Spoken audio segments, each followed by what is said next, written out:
What is up, people? Van from the VaniverseGaming channel here, bringing you another Solasta Crown the Magister video. Today's video, we are covering all the feats that are now available in Solasta after the Inner Strength DLC. Now, when you level up at 4, 8, and 12 for almost every class except for a few, you have to choose between getting an ability score up increase, so to your strength, dex, con, etc., or taking a feat. So because feats are very few and far between, and you might not always pick a feat, this guide is to kind of show you which feats I would choose, which classes I would choose them for, and which ones I would just completely avoid. So hopefully you find this helpful, and let's get started. So first up, we have Ambidextrous. This is a great feat. This basically gives you 1 dexterity with a max of 20, and then it allows you to fight with 2 weapons, but they don't have to have the light property. So normally 2-weapon fighting in 5th edition requires both of your weapons to be light, so short swords or daggers. This gives you the ability to dual wield battle axes and long swords, etc. So very, very nice to have on classes that like dual wield, such as rogues, rangers, and maybe a dual wielding warrior, or fighter, I mean. So really great. I like this one a lot. I probably pick this up all the time if I'm playing certain classes. Now we get to the Arcane Appraiser. This came out with Inner Strength. It basically automatically identifies everything you put in your inventory. This is a fantastic feat to have if you have the ability to have someone have some feats that they don't really need. This is great because it's going to save you so much time and so much gold. There's only 2 classes that can cast Identify as a ritual, and that's going to be the Bard and the Wizard. If you don't have those 2 classes, then you're pretty much going to be paying a vendor to identify stuff, finding a magic item to identify stuff, or you're going to be trying to find spell scrolls to identify stuff. So ultimately, of your 4-person party, if one of them is not a wizard or a bard, I'd probably pick this feat up on someone. All right, Armor Master. So you basically gain +1 AC on any armor you're wearing. So unless you're a monk or a barbarian who doesn't wear armor, or maybe a caster, this is really nice to have, especially if you're going to be a tank, right? This gives you the ability to gain armor class instead of, picking up maybe a shield. Now you can wield 2-hander and just gain a little AC from your feet. Then we move to the Badlands Marauder. This also came out with the Inner Strength DLC. You get some resistances to poison, you have advantage on rolls against being poisoned, and you gain some con. There's a lot of creatures that have poison in this game. I don't know if it's worth wasting a feat. The +1 to con is kind of nice. I just don't think that this is the best choice. Blessing of Elements. Whenever you take fire or cold or lightning, you can use your reaction to become resistant to those types until the start of your next turn. This is very much so like Absorb Elements from 5th edition. I don't think this is worth a feat. It recharges on a short rest, and you can take a lot of short rests. I just feel like, maybe this will save you from a fireball or a cone of cold or a lightning bolt. But I think there's better feats that are going to give you more bang for your buck. All right, so now we'll get into the touch spells. So this came out with the Inner Strength DLC. This is very much so just some added damage. For the first time each turn that you deal damage with an unarmed attack or a weapon, you deal additional fire damage equal to your proficiency bonus. So you can get up to a 4 proficiency bonus in Solasta. You start at 2, so you go 2, 3, 4. So 2, 3, 4 extra damage every turn can add up, right? If it takes you 10 turns to complete a fight, that's anywhere from 20 to 40 extra fire damage if you're hitting every turn. So is there other feats? Probably, but this could be pretty cool, and it also could be pretty thematic. So I kind of like them. So just to cover them all, you have Burning Touch, you have Electrifying Touch, which is lightning instead of fire. You got Icy Touch, which is cold. You got Melting Touch, which is acid, and you have Toxic Touch, which is poison. So they're all Inner Strength, and they're all the same thing. You can only have one. That's why you notice the other ones cross out. It's because you can only pick one. You can't have, both Burning and Electrifying. All right, Cloak and Dagger also came out with the Inner Strength DLC.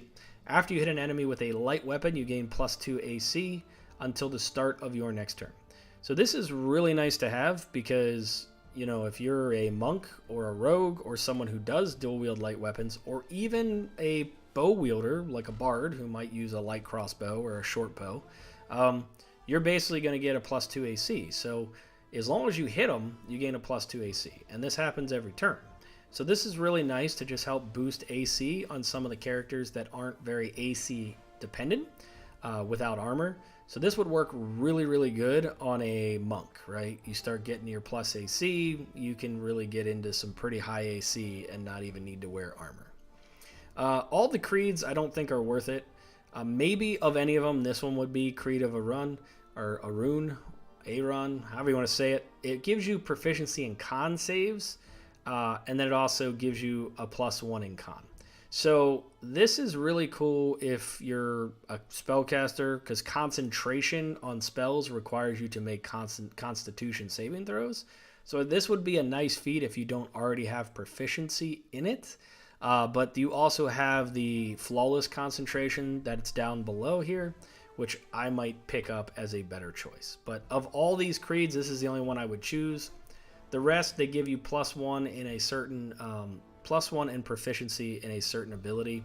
I just don't think they're worth it. So you got strength, wisdom, dex, intel, and then charisma.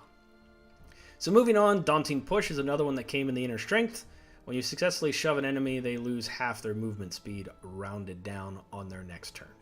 So I have a hard time with this one. If you're shoving them back, you probably are only shoving them back 5 feet, and then they lose half of their movement speed. So I'm really not sure if I shove them back 5 feet and now it takes half their movement speed, then they get up on their next turn because they're not being knocked down. It just, I don't know, quite understand this one. If someone else is smarter than me and explain to me why this is good, other than being able to take a, I mean, the only thing I can see I'd use this for is I push someone back and then I can leave their space and they can't get an opportunity attack on me, and then I can move 30 feet and they can only move 15, so they can't get back to me. So that would be the only thing I could think this makes sense, is if you have like a caster, you want to knock someone away and run the hell the other direction, but you need, it's a strength, so you have to shove, and if you don't have a high strength, usually people with high strengths don't want to move away from somebody. So I'm really confused by this one. All right, discretion of the Code of Warmth, whatever. 1 dexterity, proficiency with light armor, and proficiency with short bows, short swords, and long bows. +1 to dex, light armor. I don't really know. Almost everything that would use these types of weapons already have proficiency in light armor, unless you're like a spellcaster. I think this is not one I would pick up either. Distracting Gambit. This came with the Inner Strength DLC. After you hit an enemy with one-handed weapon, they lose -1 AC for 1 minute. So to be able to take down someone's AC by 1 consistently in a fight, I don't know if it has that much of a benefit to waste a feat on it. Eager for Battle. 1 dex to maximize the 20, advantage on initiative rolls. So there are certain classes that having a high initiative is important, so you get to start the fight. But I don't know if it's important enough to really spend a feat on it. I mean, maybe a rogue to get a sneak attack off before everybody else and get someone hit before they might actually come out of stealth. But other than that, I don't really think that there's a really great reason to pick this up as a feat. All right, so then let's move on to, we already talked about that. Let's move on to Enduring Body. Increase your con by 1 and your hit points increase by an additional 1 each time you gain a level. So you're basically gaining 2 additional hit points. If you pick this up at level 4, you're going to gain, 8 plus, so you're getting about 16 additional hit points. So again, I just don't know if this is worth it. And you're only getting 16 if like you're bumping up your constitution to put you in the next bracket. I don't think this is worth it from a feat. Flawless concentration. When you're trained to maintain your concentration, if you sustain up to 10 points of damage, you don't need to roll a constitution saving throw to maintain. Above that, you have advantage when rolling saving throws. This, to me, is a must-have on every single caster in the game, because you just don't want to break your concentration on that firewall or on that spell. I mean, druids, this is an absolute must-have. Wizards, you don't have to take this at level 4. Most like arcane spellcasters don't use a lot of concentration spells early on, but when they start getting up higher and using more concentration spells, I think this is just a must-have for any caster class, especially ones that are going to be taking damage up in the front line. Focus Sleeper, you're getting a great deal of rest. Increase your constitution by 1, and you only need 4 hours of sleep per night. I just don't really think you should pick this up. Follow-up Strike. this is a fantastic ability. When you attack action with a two-handed, you can use a bonus action to make a melee. It's 1d4 plus your strength. So a lot of classes don't use their bonus action for anything, especially melee classes, right? So fighters, barbarians. You know, your barbarian, once you use your bonus action to rage, you don't really use it for anything else. So this gives your barbarian, this gives your fighter, this gives a lot of your melee type classes that don't have a bonus action the ability to make a bonus action attack. So you get your 2 attacks and you get a bonus action attack. And if you do it on strength-based characters, I mean 1d4 plus a maximum is 5. I mean, you're getting anywhere from 6 to 9 free damage. So it's just a nice ability to have. If you're using a 2-hand build and you're using a guy that doesn't have any bonus actions, this is like a must-have for that kind of class. 4 stalling strength, so this is also with the Inner Strength DLC. When you wield a 2-handed weapon, you gain +1 AC.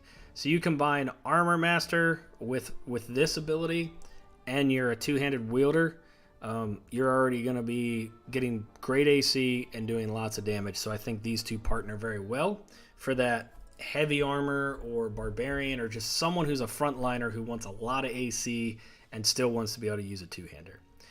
Forest Runner. So this one also came with the Inner Strength DLC. You gain +2 movement and +1 dexterity. Again, being able to move is very important, especially on characters that have heavy armor or on characters that need to be mobile. And then the +1 dex is just nice.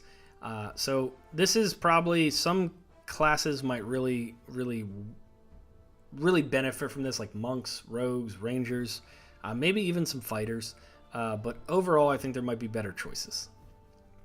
Hard to kill. You get +1 con, and you have advantage on death saving throws. And if you succeed 3 times, you are not only stabilized, but you gain 1 hit dice immediately. On a critical roll, you regain 2 hit dice instead. So this is pretty cool because you regain a hit die, not 1 hit point. But hopefully you're not dying enough that you need this ability. So I just think it's a wasted feat. This is going to save you once in a while, but I don't think it's going to be worth it to keep it going on. All right, Hauler. So you're trained to carry heavy loads. You gain 1 strength, and your carry capacity is doubled. There's bags of holding, another thing in the game. It's not worth a feat. It is a pain in the butt early on where you just got a bunch of garbage and you can't carry it all. But there's enough vendors to kind of not make it worth picking up a feat just to be able to haul more stuff. All right, Icy Touch we covered. Initiate Alchemist, so gain proficient with herbalism kits and poison kits. To me, why waste a feat on this? You're going to be able to do this just by picking up certain backgrounds or classes and subclasses. So I would not recommend wasting a feat on this one or the Enchanter one. This is just the one that does your crafting of magic items, and this is the one that's crafting of potions and poisons. Lockbreaker. So you spend a lot of time studying locks, how to craft them, how to pick them. You gain proficiency in thieves' tools or double your existing proficiency if you already are proficient. So if you want that one person to be absolutely amazing at lockpicking, this is great because if they're already proficient, you double their proficiency bonus.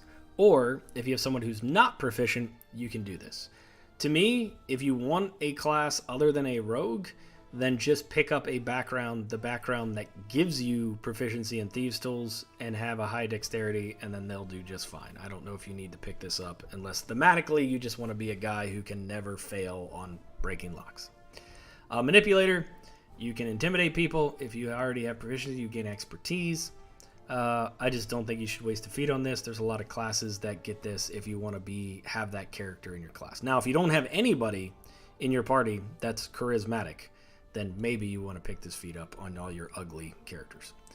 Master Alchemist, so Art of Potion Making, it takes half the normal time, and your proficiency is doubled, and same with Master Enchanter. So this just makes you do the Alchemist and the enchanting faster. They did add a magic item in the game that helps with your enchanting, but a lot of the best items in the game require you to create it through crafting. So Master Enchanter might not be a terrible thing. It's just going to speed up the ability to make items faster. I just don't know if I'd waste a feat on it when there's just so many better feats. So let's go into Melting Touch where we talked about Mender. So when you stabilize an ally with a medicine check, they regain a hit point. So this is really nice. You just basically can get someone back to 1 hit point, But in a video game where there's heal spells and rests and short rest, it's just really not worth it, in my opinion. Unless you play an entire party that does not have the ability to heal. Well, that's a different story. Then you probably want a bender. But I would doubt that you're going to play through the game without a healer, but I could absolutely be wrong. Might of the Iron Legion. 1 strength, you gain proficiency with heavy armor, and you gain proficiency with longswords, greatswords, and battle axes. So, this works really well for, in my opinion, if you are a cleric. Like, this fits a cleric so well. So you pick a cleric domain that can't use heavy armor, and then you give them this, and now they can be a cleric that can wield a greatsword or a great axe, and they have proficiency with heavy armor now. So you make a dwarven cleric who is not proficient in this right now, but has advantage on, they don't take any penalties from heavy armor, and then you pick a subclass that's super fun, and now they can be like the other subclasses in the cleric that has heavy armor proficiency. So that's what I would use this for. But other than that, I can't think of any other classes that only wear medium armor that would want to be proficient in a heavy armor or great axe or something like that. Maybe a ranger, if you want to make like your ranger tank. So that could be another one that would do it. But other than the ranger and the cleric, I really can't think of any other reason why you'd pick up this feat. Maybe someone else can. Mighty Blow. When you attack with a two-handed melee weapon, you do an additional damage equal to half your strength. So again, two-handed. So at this point, I'm going to be an armor master. I'm going to have the forestalling strength. I'm going to have Mighty Blow. And if I'm a fighter and I get more feats, then I'll probably have follow-up strike as well. So just more to the two-handed wielding person who wants to just slash everything up and do more damage. Powerful cantrip. So this reminds me, similar to Flawless Concentration. I always pick this up, right? When you are a spellcaster, you run out of spells pretty quickly, and you're relying on your cantrips as your basic melee attack. So if you're rolling a 1d10 and you miss, you do 0 damage. With Powerful Cantrip, they still take half damage. So you don't have to worry about doing 0 damage, you're still doing some damage, which makes this worthwhile because you're going to get your bang for your buck when you just constantly cast it over. Now, with a Eldritch Blast Warlock, this is a must-have. But just in general, if you're playing a caster, you're probably going to pick up Flawless Concentration and Powerful Cantrip 100% of the time. My opinion, you might think differently, but they're two just amazing to have feats. All right, Raise the Shield. When you're about to get a hit by a ranged attack while wielding a shield, you can use your reaction to gain +3 AC to the end of the attacker's turn. You also gain proficiency with shields. This is kind of nice, being able to get additional AC so you don't get shot in the face all the time. They do have gauntlets that allow you to catch ranged weapons, which is sweet. You can have shield spells if you're casters. It's nice. It's a nice to have. It's very thematic. I just don't know if it's worth a feat, depending on what type of character you play. You're probably going to either have high AC, or you're going to have a shield spell, or something if you're wielding a shield. Ready or Not, here I come. I'm going to find you. Your advantage on your attack rolls when you ready in action. So, ready in an action is nice and all, but they have to come within a certain range for it to happen. To waste a feat just to gain advantage on that seems pretty silly, unless you're like doing it on a rogue to guarantee like a sneak attack. I just don't understand why I'd ready an action or want to waste a feat to advantage on a readied action. Robust, sturdy and tough. Oh, the ready action came with the Inner Strength DLC. I didn't mention that. And so did Mighty Blow. And so did Mender, if I didn't mention all that. Robust, sturdy and tough. You increase your con score by 1, and when you use a hit die to regain hit points, you roll twice and take the higher value. So it just makes short rest give you more hit points back. Additional con, I don't think it's worth picking up. Rush to Battle. Use your bonus action to increase your movement speed by 3 cells until the end of your turn, and get -2 on your AC until the start of your next turn. This is fantastic for the heavy AC characters that are slow as shit. So a heavy armor wielding paladin, or a heavy armor wielding fighter, or a heavy armor wielding or wearing paladin, fighter, cleric. I mean, all those heavy armor wearing classes that are slow, you basically burn their bonus action so that you can get close to them. And even if you take a -2 to your AC, you still get like an 18 AC. So it doesn't matter. but it really helps you to get across the battlefield. So I really like this on some of my slower, heavy armor wearing classes. Sturdiness of the Tundra, Constitution, proficiency with medium armor, proficiency with warhammers, light and heavy crossbows, and requires proficiency in light armor. So to me, you can pick up you can pick up races and backgrounds that give you proficiency in medium armor and in heavy crossbows. But if you don't want to do that, this would be great on a rogue. A rogue who has the ability to use a heavy crossbow with a sneak attack is a powerful rogue indeed. If you have a character that can haste that said powerful rogue, and now they get to shoot twice with their heavy crossbow, they're going to be chunking some people. So other than that, I wouldn't waste my time on this. I'd use backgrounds and classes to get that. Like dwarves, I think it's the snow dwarf. It's either snow dwarf or the hill dwarf has proficiency in heavy crossbows. And then background wise, sellsword, I think. Sellsword, one of them has a proficiency in medium armor, so just do that. All right. Take aim. You can use your bonus action to take aim until the end of your turn. Your ranged weapon attacks have no disadvantage or advantage, no matter the condition. So, again, don't really know why you would do this. Take aim would be great if you gained advantage, but this just basically gets rid of advantage or it's basically meant to get rid of disadvantage. So to burn a bonus action to not have disadvantage on an arrow shot, you're doing something wrong. You shouldn't have disadvantage to begin with. You should be either in the right range, have dark vision, something. You shouldn't be having disadvantage. This is a waste of a feat. Toxic Touch, we already covered. That's just the other version of the other ones. And then Trip Attack. So this one came out with Inner Strength DLC as well. When you hit an enemy with a melee weapon ready to attack, they must also make a contested roll as you use the shove action or be knocked prone. So, again, this is great for the original fight, and for every time somebody comes, you're just going to constantly sit there and ready your attacks. I'm not going to waste my action to ready my attacks, minus the first round of combat. So again, not sure why I would pick this up. If everyone else has comments on why they think this is great, tell me, but I don't understand the ready action feats that are available. Twin Blade. This one is another great ability to have. This is when you are about to get hit by a melee attack while dual wielding. You can use reaction to gain 3 AC until the end of the attacker's turn. This is great. So it's a free don't hit me. I love this on rogues. I love this on rangers. You could probably do this on monks because you could technically dual wield with a monk. Because maybe they have fist weapon. But for the most part, this is great on rangers and rogues. I love it on rangers. I love playing a dual wielding melee attacking ranger in Solasta.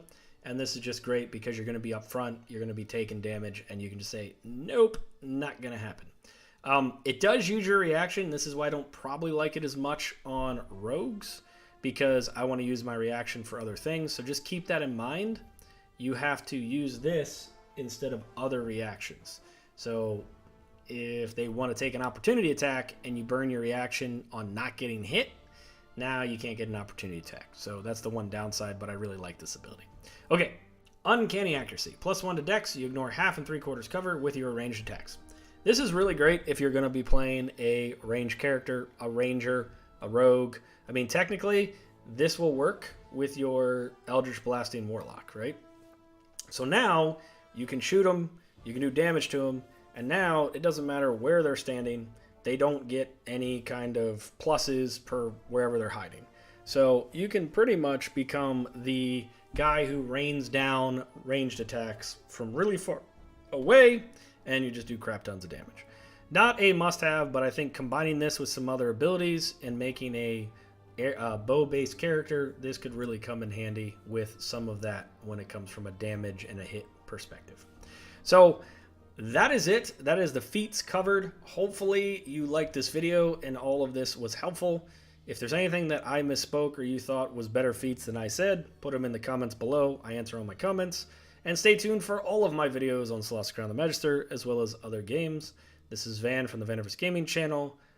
Thank you for watching. Cheers, and peace out.